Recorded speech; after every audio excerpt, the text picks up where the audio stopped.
definitely strained to find books to do this with, but I managed to find enough.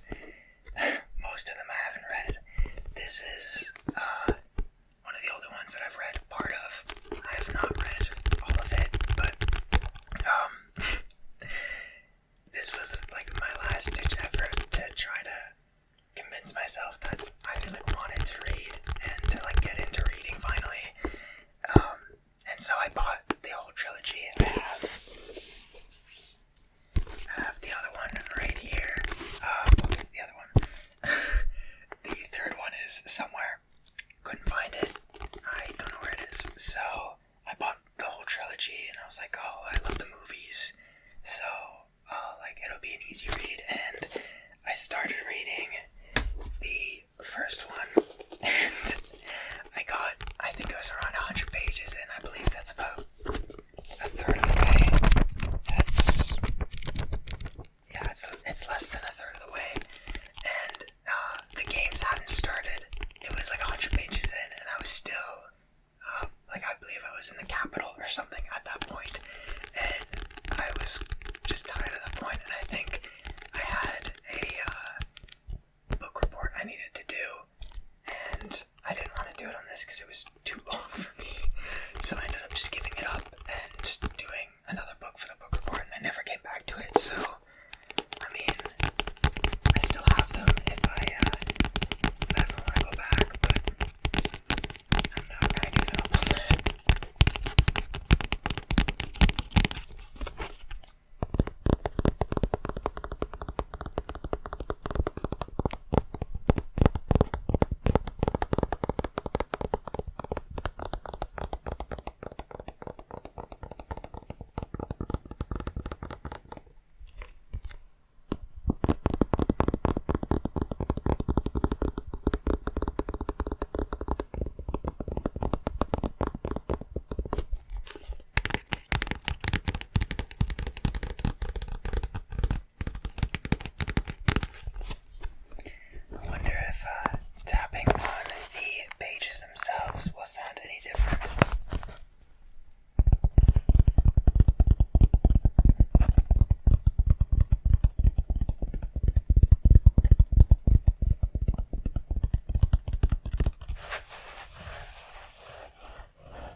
chunks of books, so did not think it was the most relaxing thing to be able to show here. So out of the collection we have, this is probably my favorite. Basically what you could do is you open it up and it has like blueprints essentially for different types of paper airplanes. So they have like fold lines, and I believe there are instructions for like each of these, but you can make paper airplanes out of all of these and have like really cool designs. So I really like paper airplanes. It was something simple, and obviously there's a lot of them in here, as you can see. So I didn't end up using a good amount of them, but it was really fun while I used it. My friend actually had a I don't know what you call it, but it was like a paper airplane launcher. So what you do, it was like a little slit with two wheels on either side, so you'd put the paper airplane in there, and then you would turn it on and it would launch the paper airplane.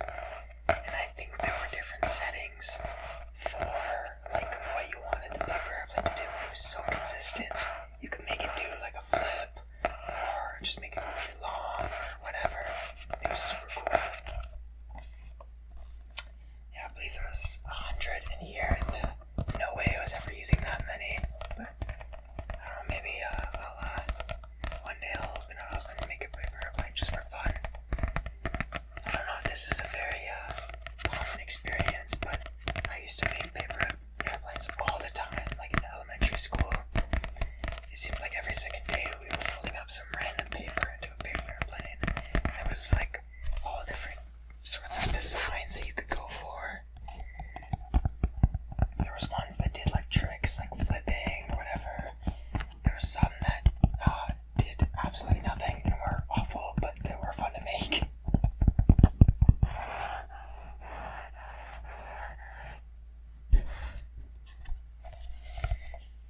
Yeah, just really cool. I don't know if you'd even call it a book, but I'm calling it a book. So really cool.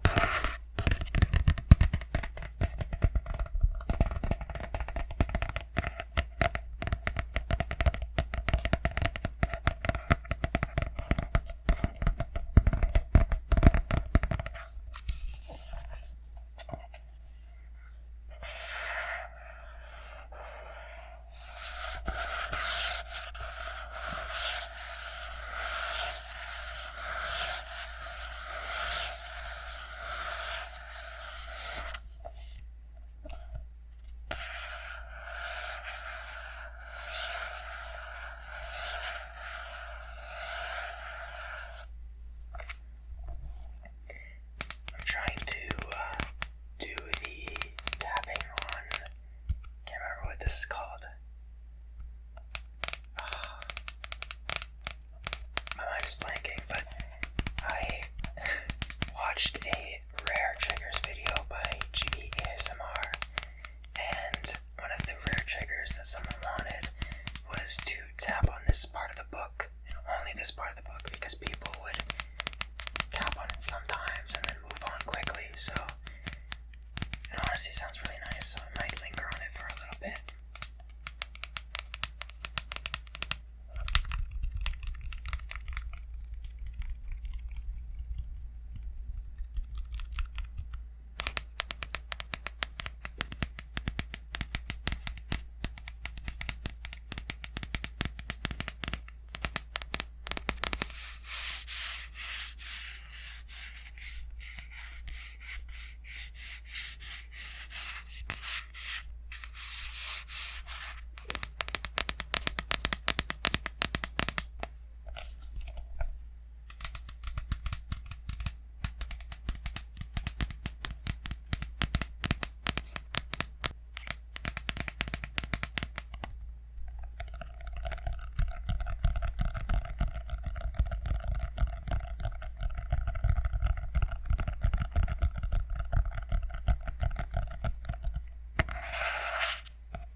honestly, I don't even know how I got this many, but I was in Scouts for a very long time, so I have a Scout handbook, and then I have another Scout handbook. I think one was my brother's. They're basically the same, except one's a little bit darker. And then I have the Cub book, which, for those who don't know, is like the younger version of Scouts. It's still in Scouts, but you're called a Cub. So I have that book too. So, I guess I'll just try these ones out for now. I'd imagine they make mostly the same noises, but for variety's sake, considering I don't have many books, I could probably find some in my mom's room because she reads a lot, but I think she rents them or borrows them from the library more so than buying them because she goes through so many books.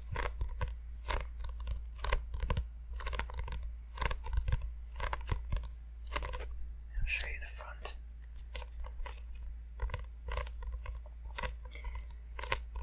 I remember having to use this one a lot more because in Cubs they were a lot more strict about getting badges and doing the regular stuff they'd expect from Scouts.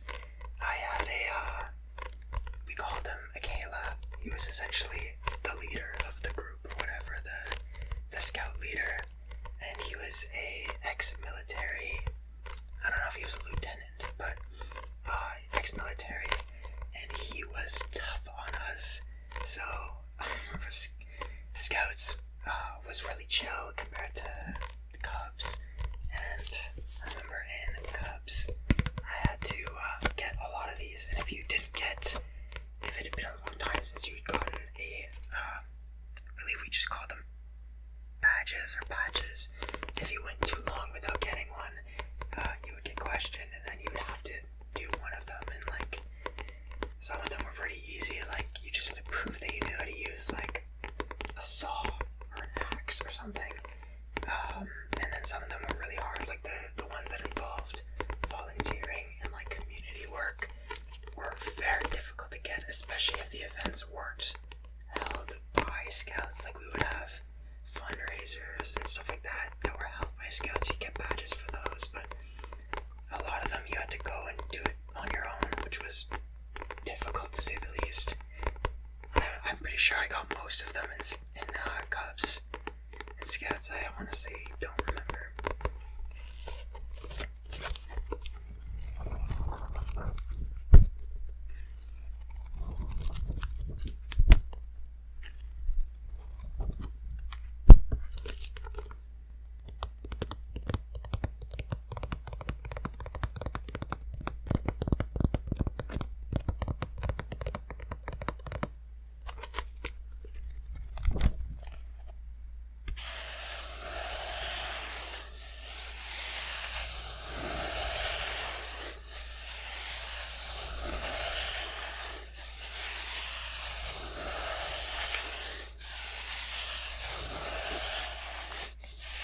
It's been so long since I've read these books, kind of what's in them. This page is lighting fires safely.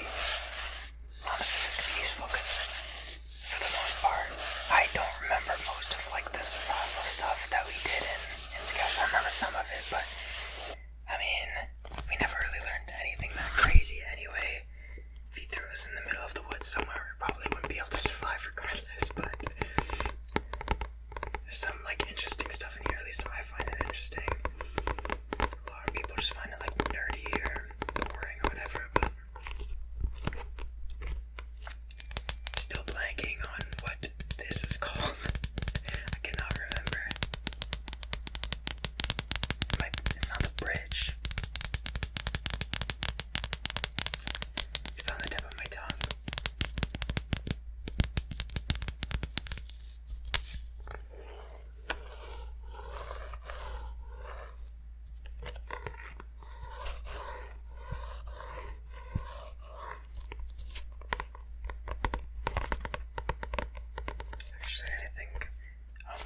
Scout handbook instead, because basically the same, and I do not want to spend too much time because I do have a couple more.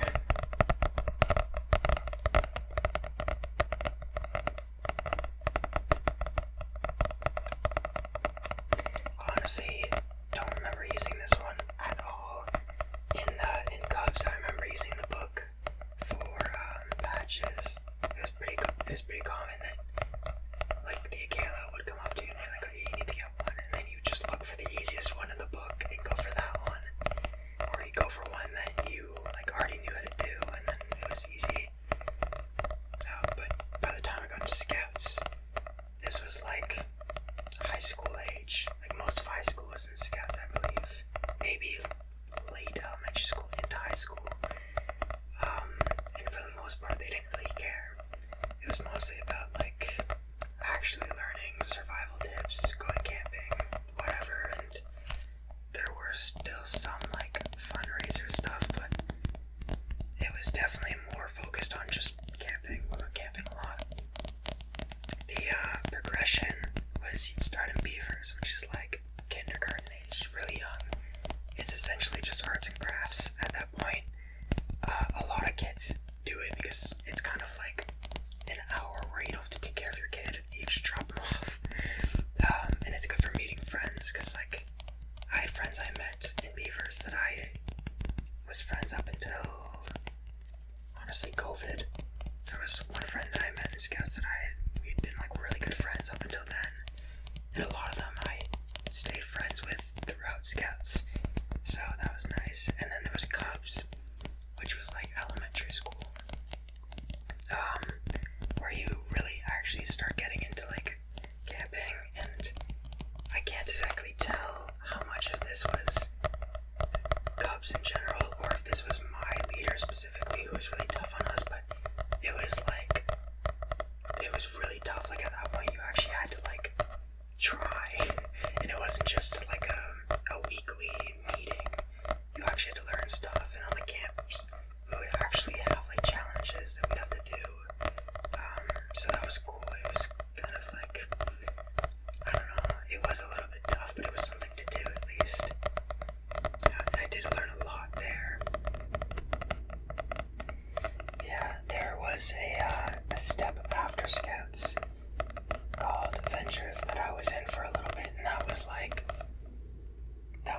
late high school, because I'm pretty sure I left before COVID, so I was like grade 11, grade 12 when I was doing that. At that point there was like 3 or 4 people left in our group, and we just didn't really care. The point of Ventures was that like in Scouts you would often, like you had a lot more responsibility, but everything that was planned for you. You were still just going on events that older people would plan for you, like adults would plan for you and go with you. And then Ventures was kind of like, we had one guy there and he was like, you guys have to do the work.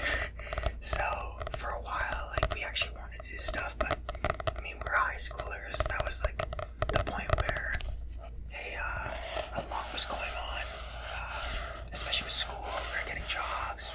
We just didn't have time for it anymore, and especially now that we had to plan everything, we ended up just like mutually agreeing that it wasn't for us, because at a certain point we just weren't doing anything because we didn't have the time to plan anything, which is unfortunate because I still really liked Scouts when I left. I still wanted to be there, but I don't know, I like to plan my own camping trips with my friends now, so I guess it did teach me something valuable.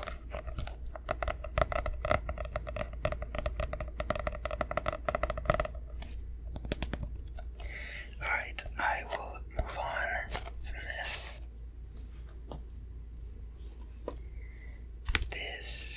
Honestly, I might have lied earlier when I said that the paper airplane one is my favorite, because I think this is going to be my favorite. I got this for my birthday 2 years ago, I think. It is really heavy. It's probably the biggest book that I've shown so far, but the next one, the last one, is much bigger. This is actually a really interesting book. Something that actually got me to read it. I didn't it's not like a traditional book where you can like chapters in a story, but essentially every page has a day of the year, and here I'll just flip to a random one so you can see. It shows like important things that has happened on that day throughout history. So yeah, this is May 1st and May 2nd. I don't know what happened, but you can kind of see it shows the year, and then it shows an interesting event that happened. So, I mean, obviously the first thing that you do is you go to your birthday, or you go to your family's birthday, and then whatever date that stands out to you, you go to, and then, I don't know, slowly is like if you're still interested, you might just flip through random pages and pick some, or you might think of an event and go to that day to see if they have it in the book, because I mean, one page is not really much to fit for big events, so not much I'd imagine ends up in here. So I mean, if you have some historical event that you're like, oh, I really hope it's in here, you can check, which is kind of cool. This is probably like the book I've read the most on here. I don't know, it is really interesting. Fuck.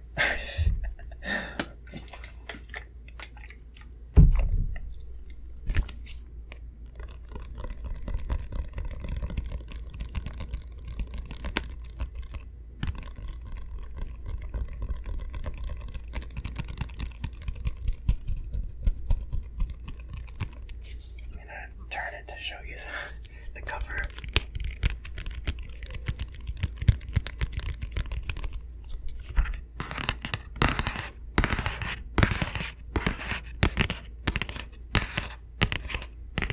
I want to say this one's heavy enough that it's like a little bit difficult to tap and hold at the same time comfortably, because I feel like it's going to slip out of my hands.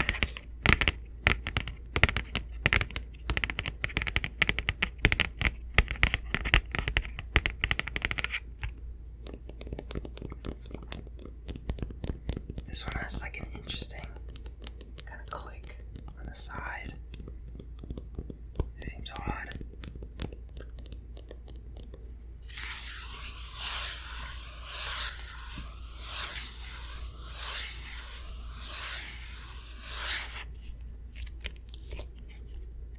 I wonder how the pages sound.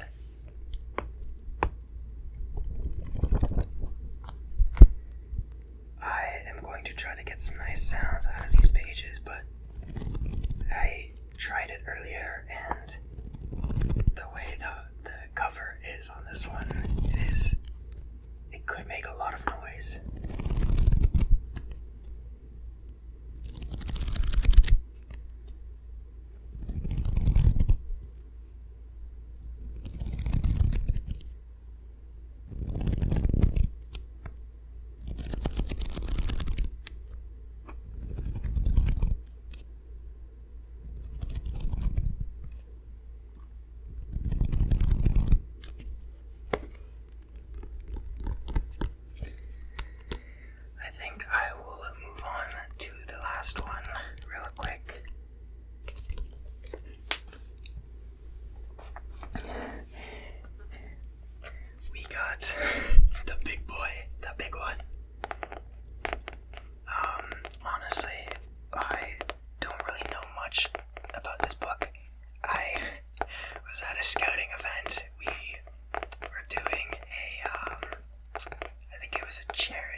It was the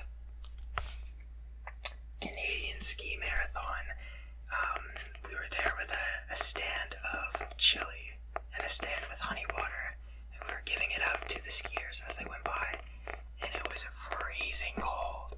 I just remember we were in I think we were in a school. We had a bunch of people in a school. We were sleeping in a classroom, and I remember I didn't have the proper socks for it, and I have nerve damage. I don't know what it is. I think it's a circulation issue or nerve damage in my feet that makes it so that they do not do well in the cold. And it was minus 40 Celsius. Well, it's the same, minus 40 Fahrenheit, minus 40 Celsius. It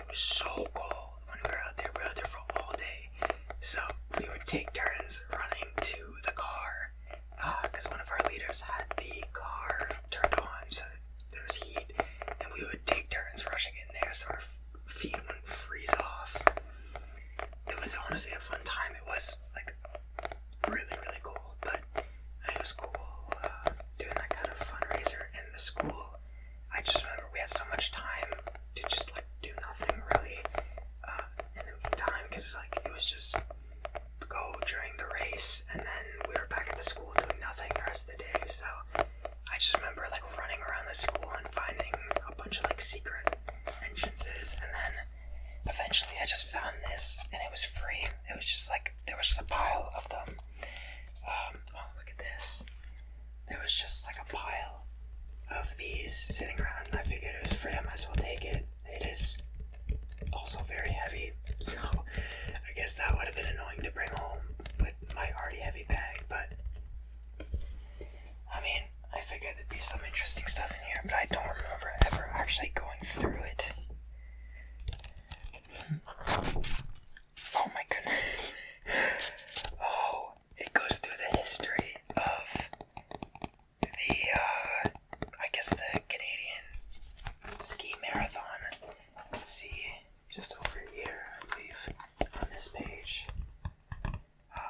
it shows, like, the chapters by year. So I guess that it just shows, yeah, I guess it just shows what happened each year, which is very interesting. Oh yeah, and then each page is split into an English side and a French side, which makes sense. It's a very unwieldy book. I really don't want to hit. Oh my god. It's a very unwieldy book. I really don't want to hit the mic with it. I'm trying very hard. But the pages do make some very nice sounds. I can't really flip through them because of the cover, and these pages are like, you probably can't tell on video, but they're very like hard, they're almost laminated. The world's longest ski tour. That's interesting, I didn't know that. I wonder if this is like a really famous worldwide event and I just don't know, because there were a lot of people there. I remember we were there. We were at the station all day for 2 days, I believe. We were out there, and there were like a consistent stream of skiers coming through. I don't know, it might be like the Tour de France, but for skiing. Probably not, but considering the title says the world's longest ski tour, I wouldn't be surprised if this is bigger than I actually thought it was.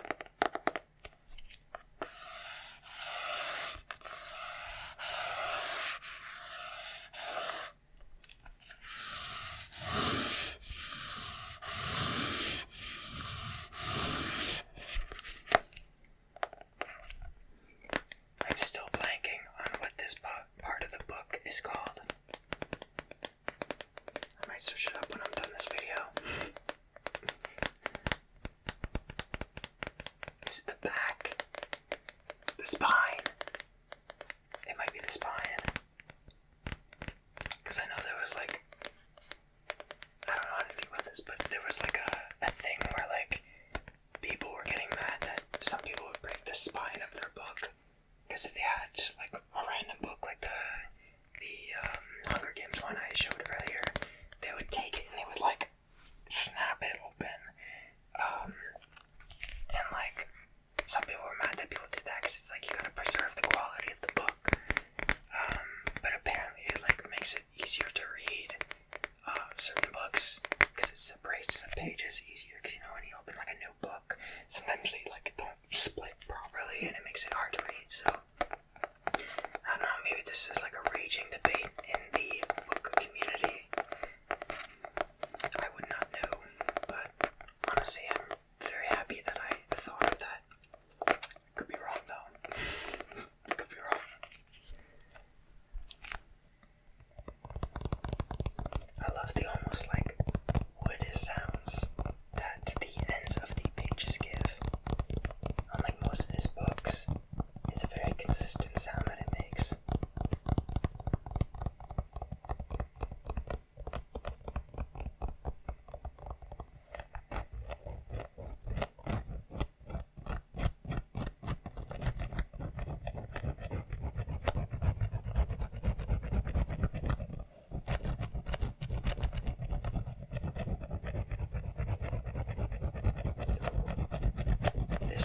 this, and it feels really nice.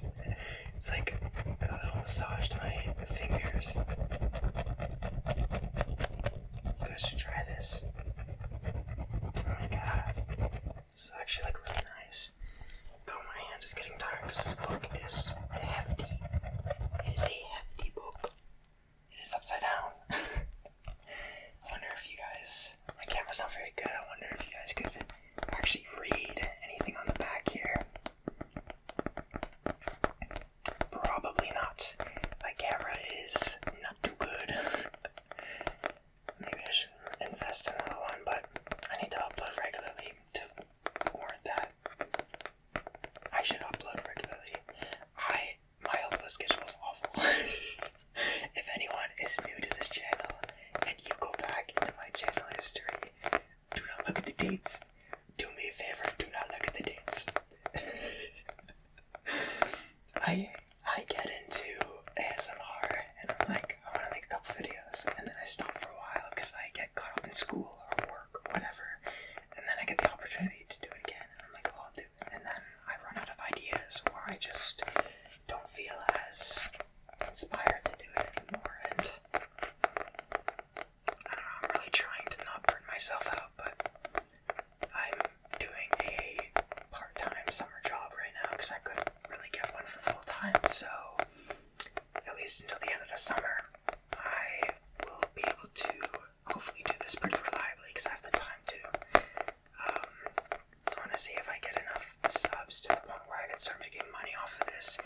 I will probably do it into when I start school, because right now the plan is to maybe continue my part-time job into school, but if I can make money off of this, then I will definitely continue to do it into school, because engineering is expensive.